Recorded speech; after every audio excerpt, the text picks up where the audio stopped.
అందరికీ నమస్కారం అండి. నేను మీ కిరణ్ కుమార్, ఐటీడీపీ రాష్ట్ర కార్యదర్శి. ఈరోజు తెలుగుదేశం గవర్నమెంట్ ఎంతో ప్రతిష్టాత్మకంగా తొలి అడుగు అని చెప్పి 1 ఇయర్ పాటు ప్రజలకు చేసిన మంచి పని కానీ చేసిన కార్యక్రమాలు కానీ ఇవ్వడానికి పిలుపునివ్వడం జరిగింది. అయితే ఈ ఎంతో ఇంపార్టెంట్ అని చెప్పినా కూడా నేను దానికోసం ఏ రోజు నేను వీడియో చేయలేదండి. ఎందుకంటే మనం చేసే పని తలక ఫీడ్బ్యాక్ గ్రౌండ్లో తీసుకోవాలి తప్ప మనం చెప్పుకోవడం కరెక్ట్ కాదనే ఉద్దేశంతోనే మనం ఇప్పుడు వచ్చి దాని మీద నేను వీడియో చేయడం జరగలేదు. అయితే మన పిచ్చి జగన్మోహన్ రెడ్డి రీసెంట్గా బాబు షూరిటీ భవిష్యత్ మోసం అని ఏదో పిచ్చి టైటిల్ ఏదో పెట్టి కార్యక్రమం డోర్ టు డోర్ పెట్టారండి. మరి తప్పలేదు ఈ వీడియో చేయడానికి.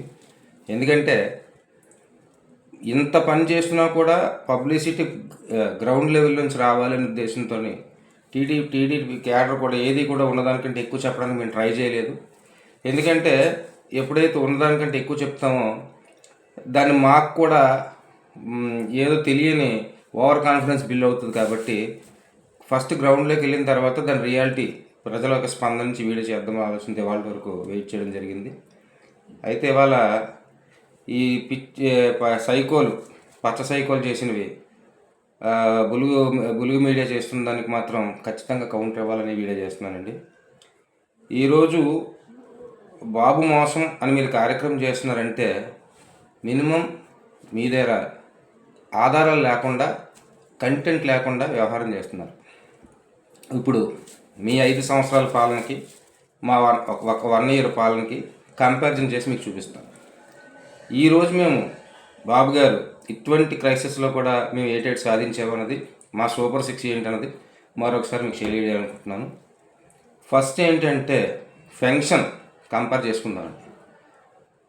రాజన్న బిడ్డ మీకు అది ఇస్తాను ఇది ఇస్తానని చెప్పి ముద్దులు పెట్టి మూతలు నాకిన జగన్ పెన్షన్ విషయంలో ఇచ్చిన హామీ ఏంటి, ఎంత పెంచాడు, దానికి ఎంత టైం తీసుకున్నాడు కంపేర్ చేసుకుంటే 250 రూపాయలు చొప్పున 1000 రూపాయలు పెంచడానికి మీరు తీసుకున్న సమయం అక్షరాలుగా 5 సంవత్సరాలు. మేము టీడీపీ గవర్నమెంట్ కూటమి ప్రభుత్వం 3000 నుంచి 4000 చేయడానికి మేము తీసుకున్న టైం ఎంత తెలుసండి? 0 days. అంటే 0 days ఎందుకని చెప్తున్నానంటే ఏదైతే ఎలక్షన్ ముందు 3 నెలలు ఏదైతే డ్రాఫ్ట్ ఫీడ్ ఉందో దాంతో సహా కలిపి ఒకేసారి 1000 రూపాయలు చొప్పున కలిపి 3 నెలలు ప్లస్ ఆ 4 నెలల కలిపి మేము ఇవ్వడం జరిగింది. అంటే ఏంటండి 3 నెలల బిఫోర్ నుంచి మేము క్యాల్కులేట్ చేసి ఇవ్వడం జరిగిందంటే 0 days. అంటే ఒక హామీని ఫుల్ ఫ్లెడ్జ్డ్గా 4000 పెంచడానికి కావచ్చు, 6000 పెంచడానికి కావచ్చు, 15000 పెంచడానికి కావచ్చు మేము తీసుకున్న సమయం 0 days. కేవలం ఒక సంతకం పెట్టే టైం. అది మీ జగన్కి మా బాబు గారికి ఉన్న తేడా. అది నెంబర్ 1. నెంబర్ 2 ఏంటంటే అన్నారు జాబ్ క్యాలెండర్ ప్రతి సంవత్సరం జనవరిలో జాబ్ క్యాలెండర్ తీస్తానన్నారు. ఎన్ని జాబ్ క్యాలెండర్లు తీశారు? 5 సంవత్సరాల్లో ఎన్ని జనవరి సాక్షి పేపర్ కట్స్ అవ్వనివ్వండి లేదా సాక్షి మీడియా కట్స్ అవ్వండి, ప్రతిరోజు జనవరి 1వ తారీఖు 5 సంవత్సరాలది ఏదైనా క్లిప్ ఉంటే మీరు చూపించవచ్చు. జాబ్ క్యాలెండర్ ఏంటి ఇచ్చారు మీరేమైనా చూపించగలరా? మేమేం చేసామో చెప్తాం. మేము రాగానే 16,347 పోస్టులకు డిఎస్సికి అలాగే పోలీస్ రిక్రూట్మెంట్కి జరిగింది. ప్రాసెస్ జరుగుతుంది, ఎగ్జామ్ ప్రాసెస్లో ఉంది. అది కాక ఇప్పుడుకొచ్చి మన ప్రైవేట్ సెక్టర్స్లో ఉద్యోగ కల్పనకి 8.5 లక్షలకి ఎంప్లాయ్మెంట్ సంబంధించిన ఎంఓయూలు కానీ ఆ ప్రాసెస్ కానీ స్టార్ట్ అయింది. ఏదైనా ఒక ఎంప్లాయ్మెంట్ కల్పించామంటే మీలాగా 5,000 లేదంటే చేపల కొట్టు మాంసం కొట్టు 5,000 అది కాదండి ఉద్యోగం అంటే. ఒక రోజు లేట్ అయినా వాళ్ళ ఫ్యామిలీ ఒక గర్వంగా బతికే పొజిషన్ మనం కల్పించడమే ఉద్యోగం అంటారండి. దానికి ఈరోజు వస్తున్న పెట్టుబడులు, ఈరోజు వస్తున్న కంపెనీలు, ఈరోజు లోకేష్ బాబు తీసుకుంటున్న చొరవ మీకు అతి త్వరలోనే డిఫరెన్స్. మాది ఇంకా 1 year అయింది, ఇంకా 4 years ఉంది. 4 yearsలో మీకు డిఫరెన్స్ కనబడుతుంది. ఎందుకంటే మీరు కంపేర్ చేస్తున్నప్పుడు 5 సంవత్సరాలు కంపేర్ చేసినప్పుడు మీరు చేసింది ఎంత, 1 yearతో మీరు మమ్మల్ని కంపేర్ చేసి ఏదో ప్రజల్లో మభ్య పెట్టాలని ట్రై చేస్తున్నారండి. ప్రజలు చాలా తెలివైన వాళ్ళు, అంత మూర్ఖులైతే కాదు. ఇంకోటి సూపర్ 6లో మా పథకం ఉచిత గ్యాస్ సిలిండర్లు అమలు అవుతున్నాయా లేవండి? ఆల్రెడీ ఉచిత సిలిండర్ అమలవి 7 నెలలు కంప్లీట్ అయింది. ఆల్రెడీ ఫస్ట్ టర్మ్ ఎవరి అమౌంట్లో వాళ్ళకి పడ్డాయి. ఇప్పుడు రెండో టర్మ్ అమౌంట్లు పడుతున్నాయి. ఇలాగ మీ గాలి బ్యాచ్ కబుర్లు ఉండకూడదని ఈసారి డైరెక్ట్గా గతంలో సిలిండర్ రిలీజ్ చేసుకున్నాక అమౌంట్ కాకుండా ఇప్పుడు డైరెక్ట్గా అకౌంట్లో క్రెడిట్ అయ్యే పర్పస్ రేపు నుంచి స్టార్ట్ అయింది. అది నెంబర్ 2. ఇంకపోతే అన్నదాత సుఖీభవ, ఏదైతే కేంద్ర ప్రభుత్వంతో జతకట్టి ఇవ్వాల్సిన పథకం ఏదైతే ఉందో అది ఈ నెల రానున్న 2-3 డేస్లో పడుతుంది. అప్పటి మీకు దానికి కూడా క్లారిటీ ఇవ్వడం జరుగుతుంది. ఉచిత బస్సు మహిళలకి ఆగస్టు 15 నుంచి మేము జిల్లాలు మాత్రమే అని చెప్పాము హామీలో, బట్ స్టేట్ అంతా చేద్దామని ఒక అద్భుతమైన మళ్ళీ చేంజ్తో, అంటే తగ్గించడం కాదండి, చేంజ్ అంటే అమ్మఒడి 10 మందికి ఇస్తానని చెప్పి ఒకరికి ఇవ్వడం, 5ఊరికి ఇస్తానని చెప్పి ఒకరికి ఇవ్వడం కాదండి. మేము ఒక జిల్లాని క్రైటీరియాగా తీసుకొని మేము కార్యక్రమం మొదలుపెట్టినప్పటికీ ఒక రాష్ట్రాన్ని ఎక్స్టెండ్ చేద్దామని పెద్ద ఆలోచనతో కూటమి ప్రభుత్వం ముందడుగు వేస్తుంది. అది రేపు ఆగస్ట్ 15 నుంచి మహిళలకి ఉచిత బస్సు అన్నది స్టార్ట్ అవుతుంది. ఇంకెంత అయిందండి period? In the span of 1 year. ఇంకపోతే ఏంటుందంటే యువత తల్లికి వందనం, రైట్?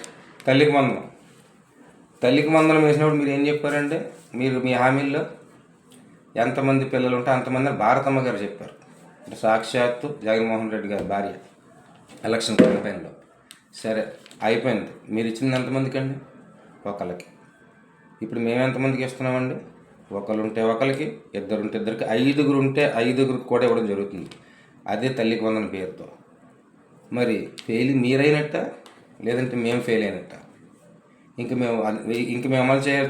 సూపర్ 6లో భాగంగా మేము అమల్లో బ్యాలెన్స్ ఉంది ఒకే ఒకటి, శ్రీనిధి అండి. అది కూడా అతి త్వరలోనే ప్రారంభమవి మీకు చెంపపెట్టలాంటి సమాధానం ఇవ్వడానికి మేము రెడీగా ఉంటాం.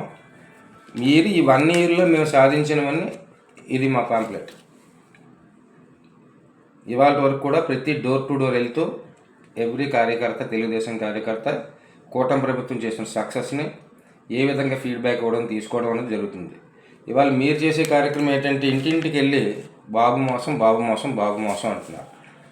ఇప్పుడు బాబు మోసం మీరు చెప్పేటప్పుడు పౌరుషము, సిగ్గు, శరం ఏవైనా ఉంటే మీరు ఇంటికి వెళ్ళినప్పుడు మిమ్మల్ని మీరు ప్రశ్నించుకోవాల్సిన అంశాలు కొన్ని నేను చెప్తా.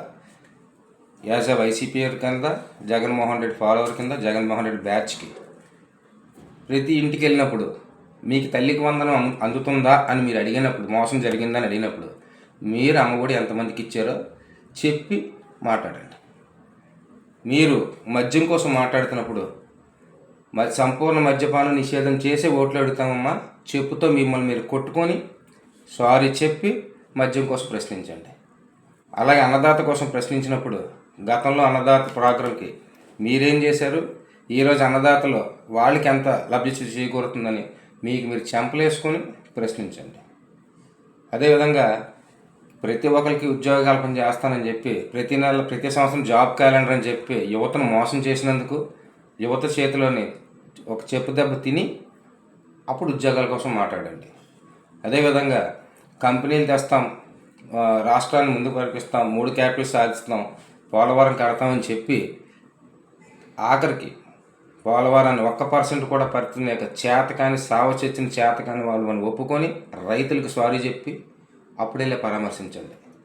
అదేవిధంగా యువతకు ఉద్యోగ కల్పన చేస్తామని చేపల కొట్లు, రొయ్యల కొట్లు ఇట్టుకొని అదే పెద్ద క్వాంటమ్ వ్యాలీని తీసేసుకొచ్చినట్టు, లేదా మైక్రోసాఫ్ట్ని తీసుకొచ్చిన ఒక చేపల్ని, రొయ్యల్ని, బొబ్బట్లని, లేదంటే పచ్చళ్ళ కోసం మాట్లాడే నీయమైన స్థాయి మాది అని చెప్పి చెప్పుతో కొట్టుకొని వెళ్ళి ఉద్యోగాల కోసం ప్రశ్నించండి. అదేవిధంగా ప్రతి అవ్వాతాతకి 45 సంవత్సరాలకే పెన్షన్ ఇస్తానని చెప్పి అందులో కోతలు పెట్టి ఇవ్వలేకపోయాము, క్షమించండి, మేము తప్పు చేసాము అని సారీ చెప్పి ప్రజలను ఎన్నికలండి. ఇదే విధంగా మీరు చేసిన కార్యక్రమాలన్నింటినీ, మీ ఫెయిల్యూర్స్ అన్నింటినీ మీరు చెప్పుకొని నిజంగా ఒక నిక్కాసైన రాజకీయ నాయకులు అయితే మీ ఫెయిల్యూర్స్ని మీరు ఒప్పుకున్న తర్వాత తెలుగుదేశం తాలూకా ఫెయిల్యూర్స్ని ఏదైతే మీరు అబ్జర్వ్ చేసి లేని ఫెయిల్యూర్స్ని రుద్దాలనుకుంటున్నారో దానికోసం చెప్పితే మినిమం టు మినిమం మీకు ఏమాత్రమైన కొంచెం మారల్స్ అన్న ఉన్నాయని మేము నమ్ముతామండి. మీకు అమ్మఒడి ఇవ్వడానికి 5 సంవత్సరాల్లో మీరు ఇచ్చింది 3 సంవత్సరాలు, అంటే 2 ఇయర్స్ మీరు ఇవ్వలేదు. ఇవ్వకపోగా మొదటి సంవత్సరంలో మేము 8 నెలలకి మేము తల్లికి వందనం స్టార్ట్ చేస్తే ఎంతమంది ఉంటే అంతమందికి మేము ఇస్తుంటే మీకు సిగ్గులేదా? మీ అమ్మఒడికి మా తల్లికి వందనానికి లింక్ చేసి ప్రజల దగ్గరికి వెళ్తామని చెప్పడానికి మీకు సిగ్గులేదా? ఈ రోజుకి స్టార్టింగ్ డిఎస్సి మీ 5 సంవత్సరాల కాలంలో ఒక్క డిఎస్సి పోస్ట్ మీరు తీయలే. ఇవాళ మేము మెగా డిఎస్సికి ప్రిపేర్ చేస్తున్నాము. సిగ్గులేదా యువత దగ్గరికి వెళ్ళి మాట్లాడడానికి? టైంకి మన మామిడి రైతు అవుతే రైతుకి కాలానికి అనుగుణంగా పరిస్థితులకు అనుగుణంగా ఎక్కడికక్కడ వర్షాలు పడితే ఎప్పటికప్పుడు బిఫోర్గా జాగ్రత్తలు తీసుకొని వాళ్ళకి ఏమి నష్టపడకుండా జాగ్రత్తలు తీసుకొని వాళ్ళకి మద్దతు ధర గతంలో కంటే ఎక్కువగా సబ్సిడీ ఇచ్చి ప్రకటిస్తున్నందుకు తర్వాత గతంలో మీరు చేతులు ఎత్తేసిన దానికి మేము వాళ్ళు చేసిన దానికి అప్రిషియేట్ చేయకపోగా తిరిగి అదిలో భూతార్థం ఎత్తికి లేనిపోని నిందలు వేయడానికి సిగ్గులేదా? రాజకీయం అంటే ఎదుటి వాళ్ళని గొప్పని పొగడండి, ఎదుటి వాళ్ళ మంచిలోంచి ఇంకా ఎంత మంచి తీయాలో తెలుసుకోండి. అంతేగాని ఏదో పిచ్చి పిచ్చి స్లోగన్స్ ఇచ్చి ఇవాళ పిచ్చి పిచ్చి పథకాలు పెట్టేసి కార్యక్రమాలు చేపట్టేసి ఊర్లోకి వెళ్ళిపోయి వీధుల్లోకి వెళ్ళిపోయి రోడ్ల మీదకి వెళ్ళిపోతే ప్రజలు మిమ్మల్ని హర్షిస్తారని మేము అనుకోవట్లేదు.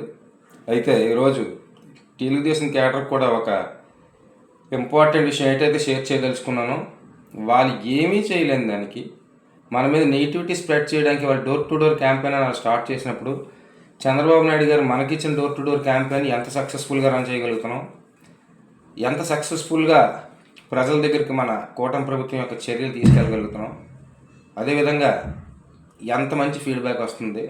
నిస్సందేహంగా మొగమాటం లేకుండా ప్లస్ వస్తే ప్లస్, మైనస్ వస్తే మైనస్ మన నాయకులకు తెలియజేయాల్సిన అవసరం మనకు ఎంతైనా ఉంది. బాబు గారు, లోకేష్ గారు ఎప్పుడు చెప్తున్నట్టుగానే నాయకులు వస్తుంటారు పోతుంటారు, బట్ తెలుగుదేశం పార్టీ అన్నది చిరస్థాయిగా నిలిచిపోతుంది. ఏదైనా ఒక తెలుగుదేశం కార్యకర్తగా పార్టీని భుజాలన న్యాయం జరిగినా పార్టీని భుజాలు మోయవలసిన బాధ్యత ప్రతి తెలుగుదేశం కార్యకర్తకి ఉంది. మన నాయకుడికి ఒక ఏలెత్తి ఎదుటి వాళ్ళు చూపించినప్పుడు వెంటనే మనం 10 వేళ్లతో వాళ్ళని టార్గెట్ చేయవలసిన అవసరం ఎంతైనా ఉంది. రాంగ్ టార్గెట్ వద్దు. మనకి ఖచ్చితంగా వాళ్ళు తప్పు చేశారు, వాళ్ళు 0 కాబట్టే ప్రజలు వాళ్ళకి 11 సీట్లు ఇచ్చారు. బట్ మనం వాళ్ళని ఎంత టార్గెట్ చేస్తారో ముఖ్యం కాదు, మనం ఎంత మంచి పనులు చేస్తున్నాం, మనం ఎలాంటి స్టాండ్స్ తీసుకుంటున్నాం, అది ప్రతి ఇంటికి, ప్రతి గడపకి, ప్రతి డోర్ టు డోర్ తీసుకెళ్లాల్సిన బాధ్యత మనకుంది. పైన నాయకుడు ఒకటే కష్టపడితే సరిపోదు, కిందనున్న కార్యకర్త వరకు ప్రతి కార్యకర్త స్పందించాలి. నాయకుడికి ఒక మాట పడినప్పుడు ఖచ్చితంగా ప్రతి కార్యకర్త స్పందించాలి. నాయకుడు స్పందించకపోయినా, ఎమ్మెల్యేలు స్పందించకపోయినా, మినిస్టర్లు స్పందించకపోయినా పసుపు కండ వేసుకున్న ప్రతి కార్యకర్త కూడా ఒక సైనికుడిగా నాయకుడిని ఒక మాట అన్నప్పుడు ఖండించవలసిన బాధ్యత ఉంది. మనకు అనవసరం, మనకు ఓన్లీ బాబు గారు పార్టీ. 2 అనుకున్నప్పుడు బాబు గారు చేసిన మంచి పనులను తీసుకెళ్ళడం ఎంత ముఖ్యమో, బాబు గారికి రాంగ్గా ఏలుతూ చూపించినప్పుడు దాన్ని ఖండించడం కూడా అంతే ముఖ్యంగా నేను క్యాడర్ అందరికీ ఒక సోదరుడిగా వినియోగించుకుంటున్నాను. దయచేసి పార్టీకి గోడలాగా మనం ఉండవలసిన బాధ్యత ఉంది. ప్రతి రాంగ్ కామెంట్కి కౌంటర్ ఇవ్వండి. అదేవిధంగా సైమల్టేనియస్గా బాబు గారు చేస్తున్న మంచి కార్యక్రమం, ప్రజల కోసం ఏదైతే మంచి చేయగలిగి తెలుసుకుంటున్నారో, నిద్రాహారాలు మాని ఆ వయసులో కూడా విదేశాలకు వెళ్తూ పెట్టుబడుల కోసం తీసుకొచ్చి సంక్షేమాన్ని, అభివృద్ధిని సైమల్టేనియస్గా పరుగులు పెడుతున్న ప్రతి కష్టాన్ని, ఆయన కనబడుతున్న ప్రతి క్షణం యొక్క ఆయన పడుతున్న కష్టాన్ని గ్రౌండ్ లెవెల్ ప్రతి ఓటర్కి, ప్రతి మనిషికి డోర్ టు డోర్ తెలియజేయాల్సిన బాధ్యత మనది ఎంతైనా ఉందని తెలియజేస్తూ, ఇంక నుంచి కూడా నా వీడియోస్ కూడా రెగ్యులర్గా పెట్టదలుచుకున్నాను. ఎందుకంటే ఎక్కడికక్కడ మనం వర్క్ అవుతుందిలే అని అనుకుని ఇక్కడ మనం ఎంతవరకు చేయగలం అని చెప్పి చేయడం వల్ల అది అట్లీస్ట్ నాతో పాటు ఇంకొక 2-3 స్పందిస్తారు, 2-3తో మరొక 3 స్పందిస్తే మన పార్టీ తాలూకా ఫీడ్బ్యాక్ని కొంచెం గ్రౌండ్ లెవెల్ నుంచి పై వరకు గట్టిగా తీసుకెళ్ళగలమన్న నమ్మకంతో దయచేసి ఇంకొకసారి మనం చేస్తున్నాను. మనకు పార్టీ ఇంపార్టెంట్, చంద్రబాబు నాయుడు గారు, లోకేష్ గారు ఇంపార్టెంట్, కూటమి ప్రభుత్వానికి అండదండలుగా మనం ఉండాలి. కాబట్టి ప్రతి కార్యకర్త కూడా టైం స్పెండ్ చేస్తారని మనస్ఫూర్తిగా కోరుకుంటూ మీకు కిరణ్ కుమార్. నమస్కారం అండి. Thank you.